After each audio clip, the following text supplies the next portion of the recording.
গ্রামের নাম ছিল শিউলিপুর। সবুজ গাছপালা, পাখির ডাক আর নদীর কলকল শব্দে ভরা ছিল এই গ্রাম। সেই গ্রামেই থাকত এক ছোট ছেলে, তার নাম রাহিম। রাহিম খুব সাধারণ পরিবারের ছেলে, কিন্তু তার মন ছিল খুব বড়। রাহিমের বাবা আব্দুল করিম একজন কৃষক ছিলেন। তিনি ভোরবেলা মাঠে যেতেন, সারাদিন খেটে ফসল ফলাতেন। আর রাহিমের মা, সায়রা বেগম, ছিলেন খুব স্নেহশীলা গৃহিণী। তিনি ঘরের সব কাজ সামলে ছেলেকে পড়াতেন, ভালো মানুষ হওয়ার শিক্ষা দিতেন। রাহিম ছোট থেকেই বুঝত, তার বাবা মা কত কষ্ট করে তাকে বড় করছেন।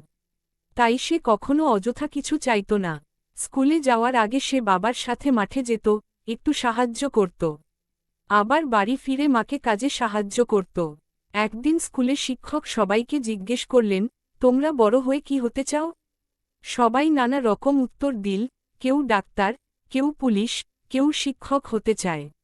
রাহিম একটু চুপ করে দাঁড়িয়ে রইল। শিক্ষক তাকে জিজ্ঞেস করলেন, রাহিম, তুমি কি হতে চাও? রাহিম মাথা নিচু করে বলল, স্যার, আমি বড় হয়ে এমন একজন মানুষ হতে চাই, যাতে আমার বাবা মা আর কষ্ট না পায়। তার এই উত্তর শুনে শিক্ষক খুব খুশি হলেন। তিনি বললেন, এই চিন্তাই তোমাকে বড় মানুষ বানাবে। সময় যেতে লাগল। রাহিম খুব মন দিয়ে পড়াশোনা করত। রাতে আলো কম থাকলেও সে কেরোসিন ল্যাম্প জ্বালিয়ে পড়ত। তার মা পাশে বসে থাকতেন, মাঝে মাঝে বলতেন, বাবা, বেশি কষ্ট করিস না। রাহিম হাসত আর বলত, মা, একটু কষ্ট না করলে বড় হওয়া যায় না। একদিন রাহিমের বাবা অসুস্থ হয়ে পড়লেন। মাঠে কাজ করতে পারলেন না। সংসারে অভাব নেমে এলো। সেই সময় রাহিম আরও বেশি দায়িত্ব নিল। সেই সকালে পড়াশোনা করে, তারপর মাঠে গিয়ে কাজ করত, আবার রাতে পড়ত। মা মাঝে মাঝে কাঁদতেন, বলতেন, আমার ছেলেটা এত কষ্ট করছে। রাহিম মায়ের হাত ধরে বলত, মা, তুমি চিন্তা করো না। আমি একদিন সব ঠিক করে দেব। কয়েক বছর পর রাহিম ভালো ফলাফল নিয়ে স্কুল শেষ করল। পুরো গ্রামে তার নাম ছড়িয়ে পড়ল। সবাই বলল, রাহিম একদিন অনেক বড় হবে। রাহিম শহরে পড়তে যাওয়ার সুযোগ পেল। কিন্তু সে দ্বিধায় পড়ে গেল, মা বাবাকে ছেড়ে যাবে কিভাবে? তার বাবা বললেন, বাবা, তুই যদি বড় হতে চাস, তাহলে তোকে যেতে হবে। আমরা ঠিক আছি। মা চোখের পানি মুছে বললেন, যা বাবা, তোর স্বপ্ন পূরণ কর।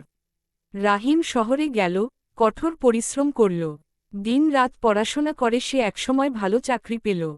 প্রথম বেতন পেয়ে সে যা করল, তা ছিল খুবই বিশেষ। সে টাকা দিয়ে বাবা মার জন্য নতুন কাপড় কিনল এবং গ্রামের বাড়ি মেরামত করল। কয়েকদিন পর সে গ্রামে ফিরে এলো। বাবা মা তাকে দেখে আনন্দে কেঁদে ফেললেন। রাহিম তাদের সামনে বসে বলল, আজ যা হয়েছি, সব তোমাদের জন্য। তোমরা কষ্ট না করলে আমি কিছুই হতে পারতাম না। তার বাবা হাসলেন, আমরা তো আমাদের দায়িত্ব করেছি, তুই আমাদের গর্ব। রাহিম এরপর তার বাবা মাকে শহরে নিয়ে গেল। ভালো চিকিৎসা করাল, আর তাদের সুখে রাখার জন্য সবকিছু করল। গ্রামের মানুষ আজও বলে, যে ছেলে তার মা বাবাকে ভালোবাসে, সে কখনো ব্যর্থ হয় না।